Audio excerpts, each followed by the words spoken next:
عليكم ورحمة الله وبركاته. بسم الله الرحمن الرحيم.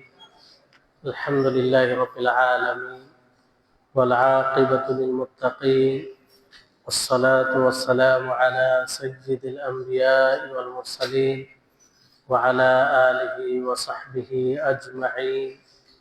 أشهد أن لا إله إلا الله وحده لا شريك له وأشهد أن محمدا عبده ورسوله. أما بعد فأعوذ بالله من الشيطان الرجيم وما خلقت الجن والإنس إلا ليعبدون رب اشرح لي صدري ويسر لي أمري واحلل عقدة من لساني يفقهوا قولي رب زدني علما رب زدني علما.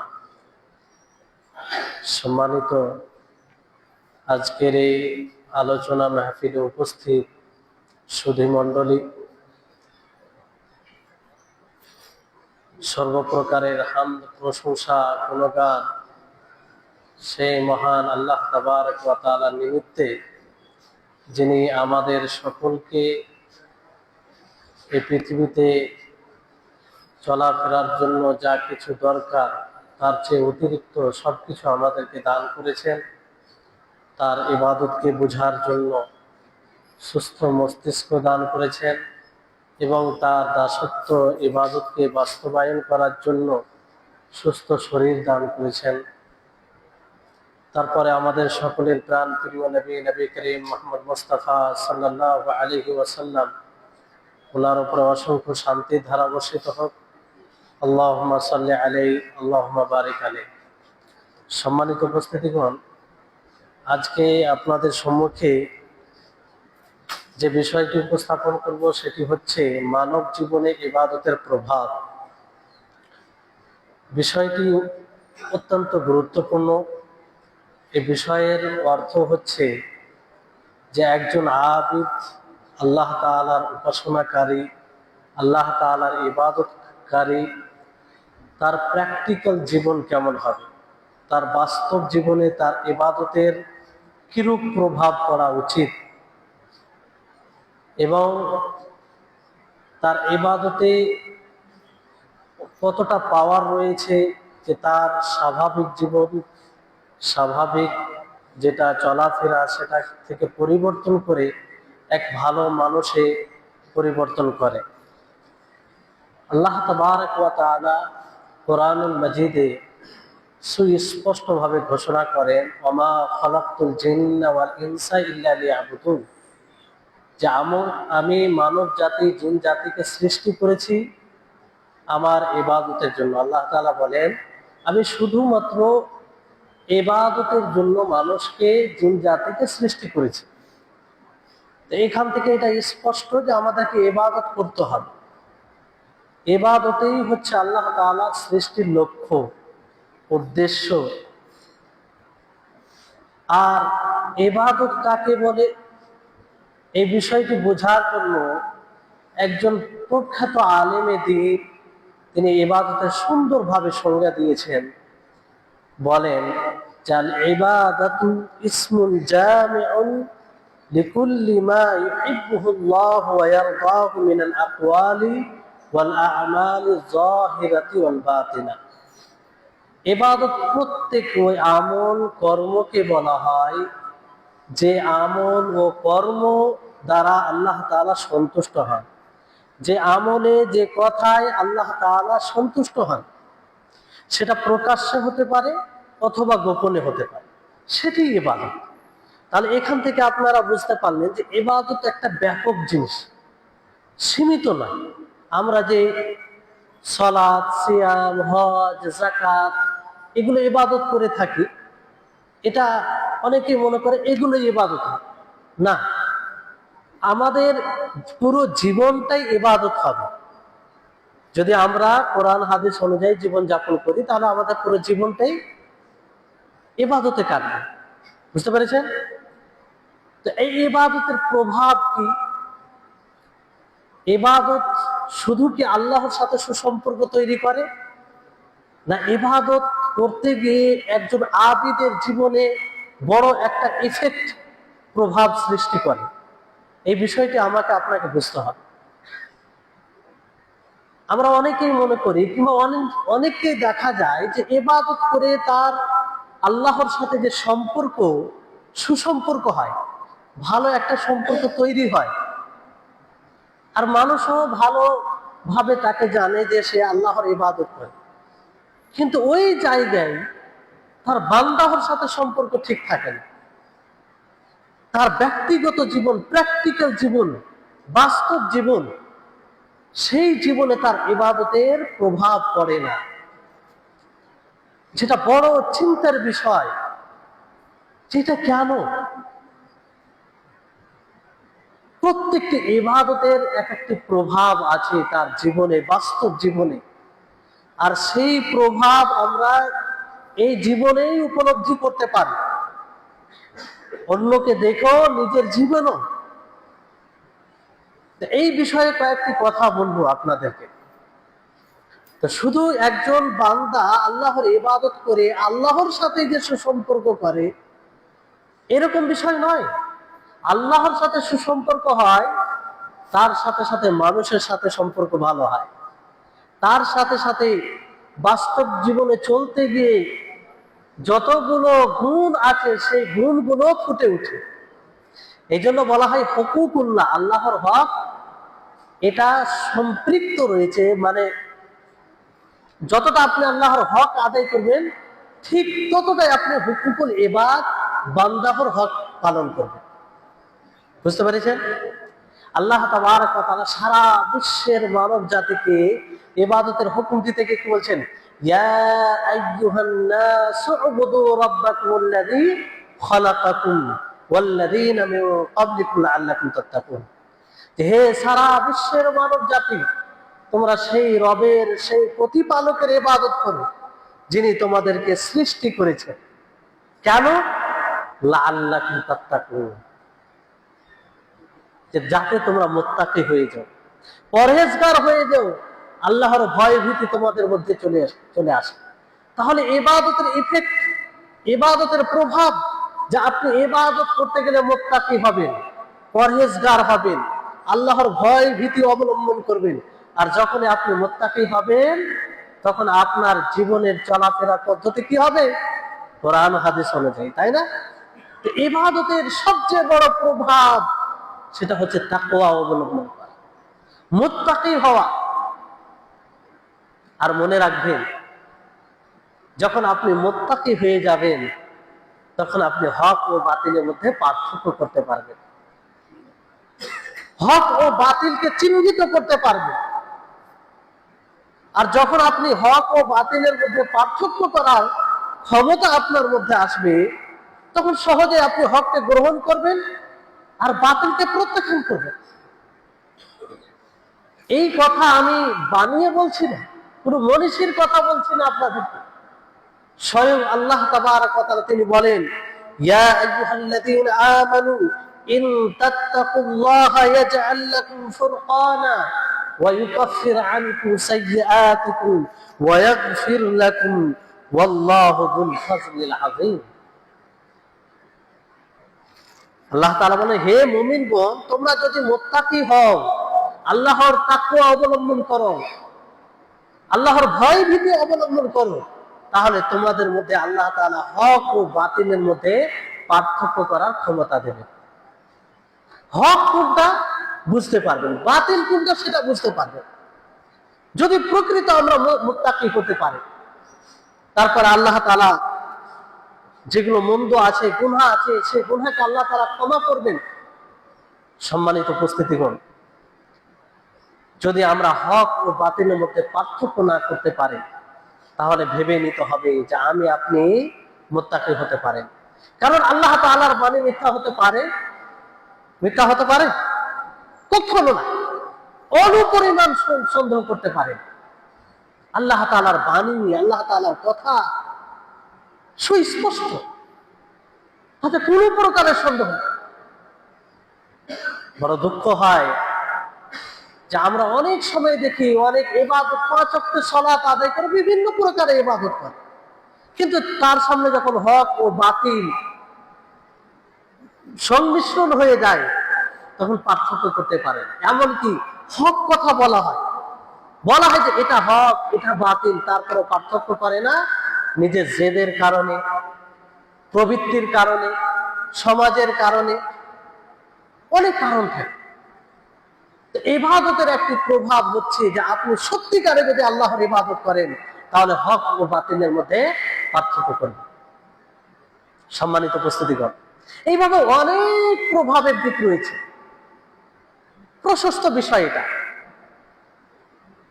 আর আপনি যদি শরীয়ত অনুযায়ী জীবন যাপন করেন, তাহলে সবচেয়ে বড় ইফেক্ট, প্রভাব হচ্ছে যে আল্লাহ তাআলা আপনার হেফাজত করবেন, আল্লাহ তাআলা সংরক্ষণে আপনি থাকবেন, তার রক্ষণাবেক্ষণে থাকবেন। নবী করিম মুহাম্মদ সাল্লাল্লাহু আলাইহি ওয়াসাল্লাম আব্দুল্লাহ ইবনে আব্বাস, তিনি ছোট ছিলেন, তাকে কিছু কথার উপদেশ দিতে গিয়ে বলছেন যে, হে আব্দুল্লাহ ইবনে আব্বাস, ইহফাজিল্লাহ ইহফাজকা, যে তুমি আল্লাহর হেফাজত করো, আল্লাহ তোমার হেফাজত করবে। তা আল্লাহর হেফাজত করার মানে কি? আল্লাহর হেফাজত করার মানে হচ্ছে তার শরীয়ত অনুযায়ী জীবন যাপন করো, তার আদেশ সমূহকে পালন করো, তার নিষেধাজ্ঞা থেকে বিরত থাকো, হারাম থেকে বিরত থাকো, হক ও বাতিলের মধ্যে পার্থক্য করো এবং হকটাকে গ্রহণ করো।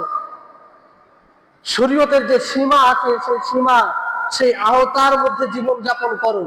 এটাই হচ্ছে আল্লাহর হেফাজত করা। আর এটা যদি করেন তাহলে কি হবে?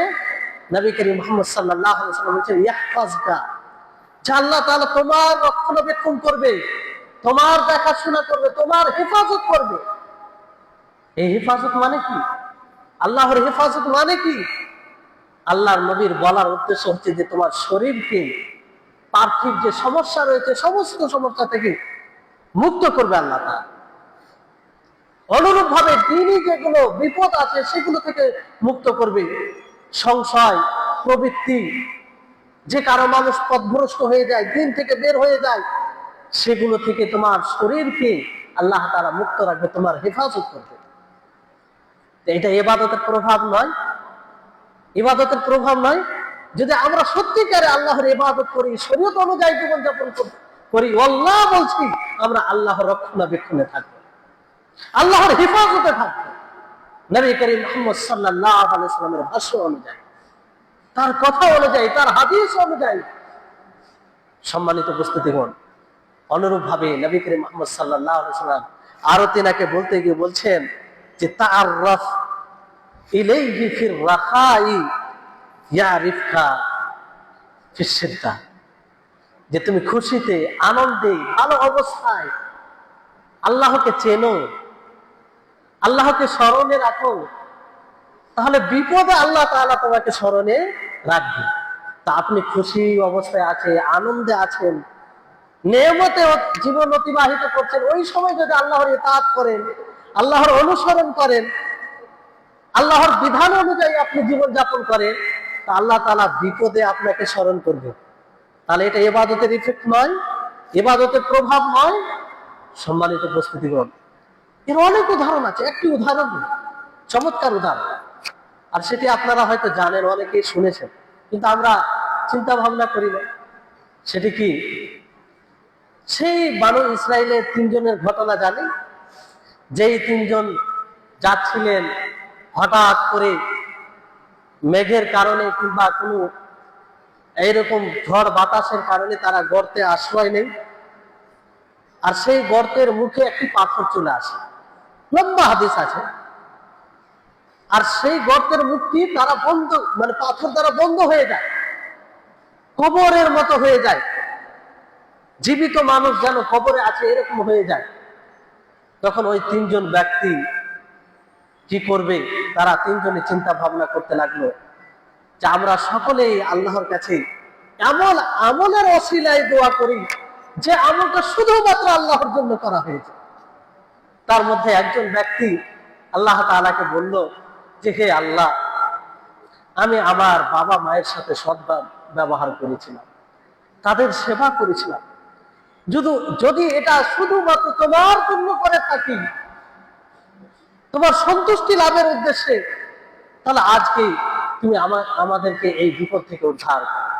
আল্লাহ তাআলা পাথরটা একটু সরিয়ে দিল।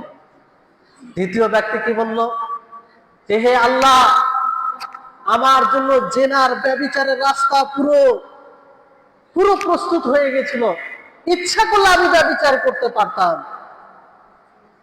কোনো বাধা বিপত্তি ছিল না। সব রকম ঠিক হয়ে যাওয়ার পরেও আমি সেই ব্যভিচারকে ছেড়ে দিয়েছিলাম।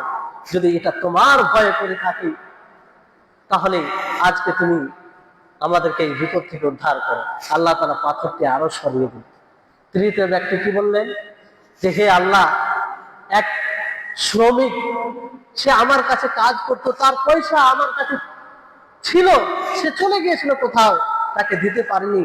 তার শ্রমিকটা আমি হেফাজতে রেখেছিলাম, যে পয়সাটা, যে মজদুরিটা ছিল সেটা সংরক্ষণে রেখেছিলাম। তার আসার পরে আমি তাকে পুনরায় দিয়েছিলাম, এবং তার থেকে যা বৃদ্ধি হয়েছিল সেটাও আমি দিয়ে দিয়েছিলাম। এটা যদি তোমার সন্তুষ্টির উদ্দেশ্যে করে থাকি, তাহলে তুমি আজকে আমাদের এই বিপদ থেকে উদ্ধার করো। আল্লাহ তাআলা পুরো পাথরটি সরিয়ে দেন। কিসের প্রভাব, কিসের এটা ইফেক্ট? ইবাদতের। খালিস আল্লাহর জন্য তারা এই ইবাদত করেছিল, এই আমল করেছিল, সৎ আমল করেছিল। সম্মানিত উপস্থিতিগণ, আমরা সেই কোরআন হাদিস অনুযায়ী যদি ইবাদত করি, অবশ্যই আল্লাহর সহযোগিতা থাকবে। আমরা যদি খুশিতে আনন্দে, যখন আমরা নেয়ামতে সময় অতিবাহিত করি, তখন যদি আল্লাহকে স্মরণে রাখি, আল্লাহর আনুগত্য করি, আল্লাহ বলছি বিপদে আপনাকে আল্লাহ তাআলা স্মরণ করে। এটা হচ্ছে ইবাদতের এফেক্ট, ইবাদতের প্রভাব। এবার আসুন আপনাদেরকে মৌলিক ইবাদত দ্বারা বোঝাতে চাই যে সেই ইবাদতগুলির কি প্রভাব হওয়া উচিত আমাদের ব্যক্তিগত জীবনে। নামাজ একটি মৌলিক ইবাদত, তাই না? ইসলামের স্তম্ভ, ইসলামের খুঁটি। তাওহীদ, আল্লাহর একত্ববাদের পরে যদি কোনো ইবাদত শ্রেষ্ঠ থাকে, তাহলে সেটি কোনটি? নামাজ, সালাত। যে সালাতের মাধ্যমে আমরা দিনে 5 বার আল্লাহর সাথে কথোপকথন করে থাকি, যে সালাতের মাধ্যমে আমরা আল্লাহর কাছে চাই, হেদায়েত চাই, যে সালাতের মাধ্যমে আমরা আল্লাহর কাছে সাক্ষাৎ করার, মানে কথা বলা, নিজের মনের কথা ব্যক্ত করার সুযোগ পাই, সেই সালাত আল্লাহর সাথে সুসম্পর্ক তৈরি করে দেয়। এটাই কি সীমিত? এটাই কি সীমিত যে একজন মুসাল্লি, একজন নামাজি, এই নামাজ দ্বারা সে আল্লাহর সাথে সুসম্পর্ক করবে, আর সেই নামাজের প্রভাব তার জীবনে পড়বে না? এটা হয় কখনো না। এই নামাজের সামাজিক প্রভাব রয়েছে, পারিবারিক প্রভাব রয়েছে। একজন মুসাল্লি যদি সে সত্যিকার সালাত আদায় করে থাকে, তাহলে সে অশ্লীল বিষয় থেকে, যতগুলো খারাপ গুণ রয়েছে সেগুলো থেকে বেঁচে থাকবে। আল্লাহ তাবারাক ওয়া তাআলা বলেন, ইন্নাস সালাতা তানহা আনিল ফাহশাই ওয়াল মুনকার। সালাত অশ্লীল কাজ থেকে, শরীয়ত বিরোধী কাজ থেকে বিরত রাখে। তাহলে এই সালাতের প্রভাব তার জীবনে এটাই যে সে অশ্লীল কাজ থেকে, শরীয়ত বিরোধী কাজ থেকে বিরত থাকে। কিন্তু তারপরে যদি কোনো মুসাল্লি সালাত আদায় করে, অশ্লীল কাজ করে, শরীয়ত বিরোধী কাজ করে, তো অবশ্যই তার নামাজে প্রশ্ন চিহ্ন। সে সেই মতো সালাত আদায় করতে পারেনি যেই মতো তাকে সালাত আদায় করা উচিত। সম্মানিত উপস্থিতিগণ, অনুরূপ ভাবে আরেকটি গুরুত্বপূর্ণ ইবাদত, সেটি হচ্ছে যাকাত। এই যাকাত আল্লাহ তাবারক ওয়া তাআলা কিছু বান্দার উপরে খরচ করেছে, যাদের নিকটে মাল, ধন সম্পত্তি, নেশাব পর্যন্ত পৌঁছে যায়, তাদেরকে যাকাত দিতে হবে নির্দিষ্ট পরিমাণে। এই যাকাতের, যে যাকাত আদায় করবে, তার ব্যক্তিগত জীবনে প্রভাব রয়েছে। অবশ্যই যে যাকাত দিবে সে এটা উপলব্ধি করবে, আর এটা সামাজিক প্রভাব রয়েছে। কারণ এই যাকাতের মাধ্যমে যারা গরিব রয়েছে, যারা অসহায় রয়েছে, তারা উপকৃত হয়, তাই না? দারিদ্রতা দূর হয়, সুসম্পর্ক বাড়ে, শত্রুতা দমন হয়, মানুষকে আপন করা হয়। আর এই যাকাত যদি দিই তো আমাদের আল্লাহর পক্ষ থেকে বিশেষ কিছু প্রভাব পড়ে, উপকার হয়। যেমন একটি হাদিস আপনাদেরকে বলি যে নবী করিম মুহাম্মদ সাল্লাল্লাহু আলাইহি ওয়াসাল্লাম থেকে আবু হুরায়রা রাদিয়াল্লাহু তাআলা আনহু বর্ণনা করেন যে এক ব্যক্তি মরুভূমি এলাকায় চলে যাচ্ছে, হঠাৎ করে মেঘ খণ্ড থেকে আওয়াজ আসে, একটি আওয়াজ আসে, সেই আওয়াজে বলা হয় ইসকি হাদিকাতা ফুলান, যে অমুকের বাগানে তুমি বর্ষণ হও। মেঘকে বলা হচ্ছে যে অমুকের বাগানে তুমি বর্ষণ হও। এই ব্যক্তি এই আওয়াজটি শুনে যখন সে আকাশের দিকে তাকায়, আওয়াজটি শুনে সে দেখলো যে সে মেঘ খণ্ডটি আলাদা হয়ে সেই একদিকে চলে গেল। এক প্রশস্তময় মানে পাথর এরকম জায়গা, মানে কোনো এক বিশেষ জায়গায় সেটা বর্ষণ হয়। তো সেই ব্যক্তি সেই পানির পিছা করে মানে দেখতে লাগলো যে কোথায় বর্ষণ হয়। তো যেখানে বর্ষণ হলো সেখানে যতগুলো নালা ছিল সবগুলো পূর্ণ হয়ে একটা বিশেষ জমিতে যাচ্ছে। আর ওইখানে একজন ব্যক্তিকে দেখে, সে ব্যক্তি কোদাল দিয়ে তার জমিতে পানি ছড়াচ্ছে চারদিকে। তাকে জিজ্ঞাসা করে এই ব্যক্তি যে ইয়া আব্দুল্লাহ মাসমুক, যে হে আল্লাহর বান্দা আপনার নাম কি, আপনার কি নাম? তো তিনি তার নাম বললেন। তারপর বললেন যে তুমি আমার নাম কেন জিজ্ঞাসা করলে, কি কারণ? তো উনি বললেন যে আমি মেঘের খণ্ড থেকে একটি নাম শুনেছি, সেই জন্য আমি জিজ্ঞাসা করলাম। তো তুমি যে নামটি বললে সেই নামটি আমি শুনেছি। তারপর তিনি জিজ্ঞাসা করলেন যে আচ্ছা এই জমির ব্যাপারে তুমি কি আমল করো, কি আমল করো? তখন তিনি বললেন, যখন তুমি জিজ্ঞাসা করছো তো আমি তোমাকে বলি যে এই জমিতে যতটা ফসল উৎপন্ন হয় সেটাকে তিন ভাগ করি। এক ভাগ আমি আমার পরিবারকে খাওয়াই, আর এক ভাগ আমি সাদকা করে দিই, আর এক ভাগ সেই জমিতে খরচ করি। তাহলে দেখুন, আল্লাহর পথে খরচ করার কারণে, ওষুধ বের করার কারণে বিশেষভাবে আল্লাহ তাআলার পক্ষ থেকে তার জমিতে পানি বর্ষণ হচ্ছে। এটা হচ্ছে ইবাদতের ইফেক্ট, প্রভাব। সম্মানিত উপস্থিতিগণ, অনুরূপ ভাবে সিয়াম, যে আমরা যে আসন্ন রমজান চলে আসছে, আল্লাহ যেন আমাদের সকলকেই সেই রমজান মাসে পৌঁছায়। আতাকুম রমজান শাহরুল মুবারাকুন, আল্লাহ নবী সুসংবাদ দিতেন মানুষকে যে তোমাদের নিকটে রমজান মাস আসছে, মুবারক মাস, বরকতপূর্ণ মাস। তো সুসংবাদ আপনাদেরকে যে সামনে রমজান মাস আসছে, আল্লাহ যেন আমাদের সকলকেই সেই রমজান মাস পর্যন্ত পৌঁছায় এবং সেই রমজান মাসের মূল্যায়ন করে যেন আল্লাহ তাআলার আমরা সন্তুষ্টি লাভ করতে পারি। তো এই রমজান মাসের রোজা কিংবা আমভাবে রোজা, এই রোজার মাধ্যমে অবশ্যই আল্লাহ তাআলার সন্তুষ্টি লাভ করা হয়, এতে কোনো সন্দেহ নেই। কারণ একজন রোজাদার সেই ফজর থেকে নিয়ে সূর্য অস্তমিত হওয়া পর্যন্ত খাবার ও পানাহার থেকে বিরত থাকে।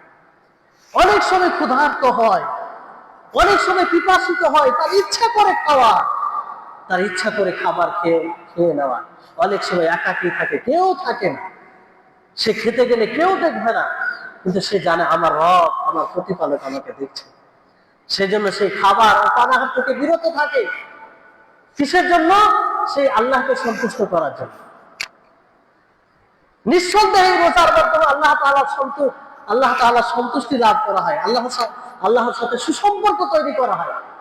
সাথে সাথে এই রোজার প্রভাব আমাদের ব্যক্তিগত জীবনে কি আছে এটাও ভাবতে হয়। প্র্যাকটিক্যাল জীবনে এর প্রভাব কি? আল্লাহ তাবারক ওয়া তাআলা রোজাকে ফরজ করতে গিয়ে বলেন লাআল্লাকুম তাত্তাকুন, যে তোমরা রোজা রাখবে এই জন্য যাতে মুত্তাকি হয়ে যাও, পরহেজগার হয়ে যাও, আল্লাহর ভয় ভীতি অবলম্বন করো। রমজান মাসে রোজা রাখার পরে নিজের দিকে তাকাবেন, নিজেকে প্রশ্ন করবেন যে আর পূর্বের চেয়ে কি বেশি আল্লাহর ভয় এসেছে? যদি এসে থাকে তাহলে যেই কারণে আল্লাহ তাআলা রোজা ফরজ করেছেন সেটা পূর্ণ করেছিলাম। রোজার প্রভাব যে রোজা রাখার পরে আপনি মুত্তাকি বেশি বেশি করে আল্লাহকে ভয় করবেন। সম্মানিত উপস্থিতিগণ, আরো রোজার প্রভাব রয়েছে যে একজন রোজাদার সওম পালনকারী সে মিথ্যা কথা বলতে পারে না, সিয়ামরত অবস্থায় গীবত করতে পারে না, অহেতুক তর্ক ঝগড়া করতে পারে না, মিথ্যার উপর আমল করতে পারে না। এমনকি হাদিসে বলা হয়েছে যে তোমাদের মধ্যে যে রোজা অবস্থায় থাকবে ফাইন সাবাহু আহাদুন, যদি কেউ তাকে গালি দেয়, আও কাতালাহু, কেউ তর্ক করে ঝগড়া করতে চায়, তাহলে সে যেন বলে দেয় যে ইন্নী মুরউন সাইম, যে আমি রোজাদার ব্যক্তি, আমি সওম পালন করেছি, আমার সিয়াম আমার রোজা তোমার সাথে তর্ক করার অনুমতি দেই না, আমার সিয়াম আমার রোজা গীবত করার অনুমতি দেই না, আমার সিয়াম আমার রোজা মিথ্যা কথা বলার অনুমতি দেয় না। এই হচ্ছে রোজা আপনার ব্যক্তিগত জীবনে, আপনার প্র্যাকটিক্যাল জীবনে এই প্রভাব সৃষ্টি করে। যদি এটা থাকে তাহলে আপনি আসলেই রোজা পালন করছেন। আর রোজা পালন করার পরে মিথ্যা কথা বলা, মিথ্যার উপরে আমল করা, তার মানে রোজাতে দুর্বলতা রয়েছে। নবী করিম মুহাম্মদ সাল্লাল্লাহু আলাইহি ওয়াসাল্লাম কি বলেন? মান লাম ইয়াদা কাওলা যুর ওয়াল আমালা বি ফালাইসা লিল্লাহি হাজা ইয়াদা তাআমু ওয়া শারাবা, যে মিথ্যা কথা বলা, মিথ্যার উপরে আমল করা ছাড়লো না, তো এই ধরনের মানুষের রোজার কোনো প্রয়োজন নেই আল্লাহ তাআলা, যে সে খাবার ও পানাহারকে ছেড়ে দিবে। বুঝতে পারছেন? আর সবচেয়ে বেশি বড় বিষয় হলো যে এই রোজা যুবকদের উপরে প্রভাব সৃষ্টি করে, বিশেষ করে কাদের উপরে? যুবকদের উপরে। নবী করিম মুহাম্মদ সাল্লাল্লাহু আলাইহি ওয়াসাল্লাম বলেন, ইয়া মাআশারাশ শাবাব মান ইসতাতাআ মিনকুম আল বাআ ফালইয়াতাযাওয়াজ। আল্লাহ নবী যুবকের দলকে সম্বোধন করে বলছেন যে হে যুবকের দল, তোমাদের মধ্যে যে বিয়ে শাদী করার ক্ষমতা রাখে সে যেন বিয়ে করে নেয়, সে যেন বিয়ে করে নেয়। কেন? আর যদি ক্ষমতা না থাকে সে যেন সিয়াম সাধনা করে, রোজা রাখে। কেন রাখবে? ফাইন্নাহু লাহু বিজা, কারণ এই রোজা তার যৌন ইচ্ছাকে দমন করে। তাহলে একজন ব্যক্তি যুবক রোজা রাখলে সে যৌন ইচ্ছা পূর্ণ করার জন্য অশ্লীল কাজ করতে পারে, এদিক ওদিক সে তাক লাগাতে পারে না। এই রোজার প্রভাব। সম্মানিত উপস্থিতিগণ, অনুরূপ ভাবে হজে বড় একটি গুরুত্বপূর্ণ ইবাদত, যেটা মানুষের জীবনে একবার হজ ফরজ করা হয়েছে, যে যাকে আল্লাহ তাআলা ধন দিয়েছেন, যার কাছে সম্পত্তি আছে, তাকে হজ করতে হবে। কিন্তু এই হজের মাধ্যমে যেমন আল্লাহর সাথে সুসম্পর্ক হয়, আল্লাহর সন্তুষ্টি লাভ করা হয়, অনুরূপ ভাবে এটার ব্যক্তিগত জীবনে, প্র্যাকটিক্যাল জীবনের প্রভাব রয়েছে। একজন হাজী পরিপূর্ণভাবে পরিবর্তন হয়ে যায়, সে পুনরায় নবজাত শিশুর মতো হয়ে যায়। নবী করিম মুহাম্মদ সাল্লাল্লাহু আলাইহি ওয়াসাল্লাম একটি হাদিসের মধ্যে বলেন যে মান হাজ্জা লিল্লাহি ফালাম ইয়ারফুস ওয়ালাম ইয়াফসুক রাজাআ কায়াউমিন ওয়ালাদাতহু উম্মুহু। ভালো করে শুনুন, যে ব্যক্তি আল্লাহর জন্য হজ সম্পাদন করলো, আল্লাহর জন্য হজ করলো, অশ্লীল কথা বললো না, অনর্থক বিষয়ে নিজেকে জড়ালো না, তো সে যখন হজ থেকে ফিরে আসে সে সেই নবজাত শিশুর মতো হয়ে ফিরে আসে। যে নবজাত শিশু গুনাহ মুক্ত হয়, পাপ মুক্ত হয়, গুনাহ শূন্য হয়, সেই শিশুর মতো সেই হাজীর জীবন হয়। সম্মানিত উপস্থিতিগণ, তাহলে চিন্তা করুন যে হজ প্রত্যেকটা হাজীকে কি পয়গাম দেয়? প্রত্যেকটা হাজীকে হজ পয়গাম দেয় যে এই হাজী তুমি শোনো, তোমার হজ সম্পাদন করে তোমার নতুন জীবন শুরু হচ্ছে, তুমি পাপ মুক্ত হচ্ছ। ফলে আগের জীবন সাবধানের সাথে জীবনে পদক্ষেপ নিবে, হালাল হারামে পার্থক্য করবে, শরীয়ত বিরোধী কাজ থেকে বিরত থাকবে, কারণ তুমি এখন পাপ মুক্ত। আর এই পাপ মুক্ত তখনই হবে যখন হজ গ্রহণযোগ্য হয়। আল হাজ্জুল মাবরুরু লাইসা লাহু জাযাউন ইল্লা জান্নাহ, যে হজ্জে মাবরুর তার প্রতিদান কেবল জান্নাত, আর হজ্জে মাবরুর কাকে বলা? যেটা গ্রহণযোগ্য। আর হজ্জে মাবরুর হলো কিনা এটা লক্ষণ ওলামাগণ বর্ণনা করেছে। যে ব্যক্তি দেখবেন হজ করে তার জীবনে কোনো পরিবর্তন এসেছে, যেমন আগে কারো উপর অন্যায় করতো, আগে জুলুম করতো, আগে মিথ্যা কথা বলতো, আগে মদ নেশা এগুলো ব্যবহার করতে, হজ করার পরে এগুলো ছেড়ে দিয়েছে, তার মানে বুঝতে পারবেন যে তার হজ এটি গ্রহণযোগ্য, হজ্জে মাবরুর। তাহলে এই প্রভাব কিন্তু অনেক সময় আমরা দেখি যে কোনো ব্যক্তি 2 বার 3 বার হজ করে নেই, সে আগে যেরকম মিথ্যা কথা বলতো এখনো বলে, আগে কারো উপর অন্যায় করতো এখনো অন্যায় করে, আগে কারো মাল অন্যায় ভাবে খেত এখনো অন্যায় ভাবে মাল ভক্ষণ করে। তাহলে এই হজের কোনো প্রভাব তার জীবনে পড়েনি, তার মানে অবশ্যই তার হজে দুর্বলতা রয়েছে, সঠিক মতো সে হজ করতে পারেনি যেভাবে হজ সম্পাদন করা দরকার। সম্মানিত উপস্থিতিগণ, এইভাবে আরো অনেক বিষয় রয়েছে, যেমন কোরআন কারীমের তিলাওয়াত। আমরা সকলে জানি যে কোরআন কারীমের তিলাওয়াতের অনেক ফজিলত রয়েছে, তাই না? এক একটি অক্ষরে 10 নেকি। তাহলে চিন্তা করেন যে পুরো কোরআন যদি আপনি তিলাওয়াত করেন কত নেকির অধিকারী হবে। কিন্তু এই কোরআনের তিলাওয়াত কি শুধু মুখে উচ্চারণ করার সাথে সীমিত? জি না। যখন আপনি এই কোরআনকে নিজের জীবনে বাস্তবায়ন করবেন, এই কোরআনের জীবন বিধান যেটা আহকাম বিধান দেওয়া হয়েছে সেটাকে নিজের জীবনে বাস্তবায়ন করবেন, তখন আপনি আপনার জন্য এই কোরআন কি হবে? লাভদায়ক হবে। এই জন্য সালাফগণ একটি কথা বলতেন যে রুব্বা কারিইন লিল কোরআন ওয়াল কোরআন ইয়ালানুহু, যে অনেক কুররা পাঠক এমন রয়েছে যারা কোরআন তেলাওয়াত করবে কিন্তু কোরআন তাদের উপরে লানত করবে। আশ্চর্যের বিষয় নয় যে কোরআন পড়বে আবার কোরআন তাদের উপরে লানত করবে, কোরআন তাদের উপরে অভিশাপ করবে। এটা কি করে হয়? এটা এইভাবে হয় যে কোরআনে মিথ্যা বলা থেকে নিষেধ করা হয়েছে, কোরআনে কারো উপরে জুলুম করা থেকে নিষেধ করা হয়েছে, অথচ একজন কোরআন পাঠকারী কোরআন পাঠ করে যদি মিথ্যা কথা বলে, কারো উপরে জুলুম করে, তাহলে সেই লানত তার উপরে হলো না? সেই লানত হলো না। যেমন আল্লাহ তাবারক ওয়া তাআলা বলেন আলা লানাতুল্লাহি আলা যালিমিন, যে যারা জালিম, যারা অন্যায়কারী তাদের উপরে আল্লাহর লানত, আল্লাহর অভিশাপ। তো যারা কোরআন পাঠ করে জুলুম করে, তো কোরআনই তাদের উপরে অভিশাপ করলো কি করলো না? আর হাদিসে এইভাবে এসেছে যে কিছু মানুষ থাকবে যারা কোরআন পাঠ করবে কিন্তু তাদের কোরআন তেলাওয়াত হলকের নিচে যাবে না, হলকের নিচে যাবে না, কোরআন তো পাঠ করবে, খুব সুন্দর ভাবে তেলাওয়াত করবে, পুরো বিশ্বের সুনাম ছড়িয়ে যেতে পারে, কিন্তু তাদের কোরআন হলক থেকে নিচে যাবে না, অর্থাৎ তারা কোরআন অনুযায়ী জীবনযাপন করবে না। আর তারা দিন থেকে এমন ভাবে বের হয়ে যাবে যেমন ভাবে তীর কামান থেকে বের হয়ে যাবে।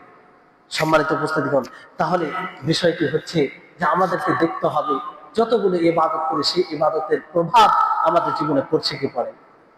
আল্লাহ নবী মুহাম্মদ সাল্লাল্লাহু আলাইহি ওয়াসাল্লাম একটি হাদিসের মধ্যে বলে যে যে ব্যক্তির মধ্যে 4টি খাসলাত পাওয়া যাবে, 4টি কি পাওয়া যাবে? খাসলাত, স্বভাব পাওয়া যাবে, সে পাক্কা মুনাফিক হবে। সে কি হবে? পাক্কা মুনাফিক হবে। আর সেই 4টির মধ্যে যদি একটি পাওয়া যায়, একটি মুনাফিকের বৈশিষ্ট্য তার মধ্যে থাকবে যতক্ষণ না সে ছেড়ে না দেয়। সেই বৈশিষ্ট্যগুলো কি? একটি হচ্ছে ইদা হাদ্দাসা কাযা, যখন কথা বলবে মানুষের সাথে মিথ্যা কথা বলবে, যখন মানুষের সাথে কথা বলবে মিথ্যা কথা বলবে। ওয়াইদা ওয়াদা আখলাফা, যখন মানুষের সাথে ওয়াদা করবে প্রতিজ্ঞা করবে সেটা ভঙ্গ করবে। ওয়াইদা আহাদা গাদারা, আর যখন চুক্তি করবে সে চুক্তিকে ভঙ্গ করবে। ওয়াইদা খাসামা ফাজারা, আর যখন মানুষের সাথে তর্ক করবে গালিগালাজ করবে। সম্মানিত উপস্থিতিগণ, তাহলে দেখতে হবে এইগুলো গুণ কি আমাদের মধ্যে আছে? যদি থাকে তাহলে দূর করতে হবে, তাহলে নিফাকের বৈশিষ্ট্য আমাদের মধ্যে থেকে যাবে। নবী করিম মুহাম্মদ সাল্লাল্লাহু আলাইহি ওয়াসাল্লাম অন্য হাদিসে এই শব্দ রয়েছে যে ওয়াইন সামা ওয়া সাল্লা ওয়া ক্বালা ইন্নী মুসলিম, যদিও সে সালাত আদায় করে, সিয়াম সাধনা করে, আর নামাজ নিজেকে মুসলিম বলে দাবি করে, তারপরে যদি এইগুলো বৈশিষ্ট্য থাকে তাহলে তার মধ্যে মুনাফিকের বৈশিষ্ট্য থাকে। সম্মানিত উপস্থিতি, একবার চিন্তা করুন, আমি আপনি ইবাদত করার পরে যদি এই গুণগুলো এই স্বভাবগুলো থেকে যায়, তাহলে কেমন ইবাদত? যে ইবাদতে এতটা পাওয়ার আসেনি, এতটা শক্তি আসেনি যে ইবাদত আমাদেরকে মিথ্যা হতে, যে ইবাদত আমাদেরকে প্রতিটা ভঙ্গ করা হতে বিরত রাখবে। তার মানে আমাদের ইবাদত দুর্বল, ইবাদত কোনো পাওয়ার নেই, ইবাদত কোনো প্রভাব নেই। এটা কেন? এই কারণে যে আমরা ইবাদত সেইভাবে করিনি। সম্মানিত উপস্থিতিগণ, শেষে একটা গুরুত্বপূর্ণ হাদিস বলবো, যে হাদিস পড়ে অনেক সময় শরীরে কম্পন চলে আসে। আল্লাহ যেন আমাদেরকে সেই দল থেকে মানে বাঁচিয়ে রাখেন। সেই হাদিসটি কি? আল্লাহ নবী ভালো করে মনোযোগ দিয়ে শুনবেন, আর এই হাদিসটি বোঝার দরকার আছে। আল্লাহ নবী মজলিসে, এরকম মজলিসে বলেন যে আচ্ছা বলো তো দেখি, যে তোমাদের মধ্যে মুফলিসকে, মুফলিসকে, মুফলিস মানে মুফলিসকে, মুফলিসের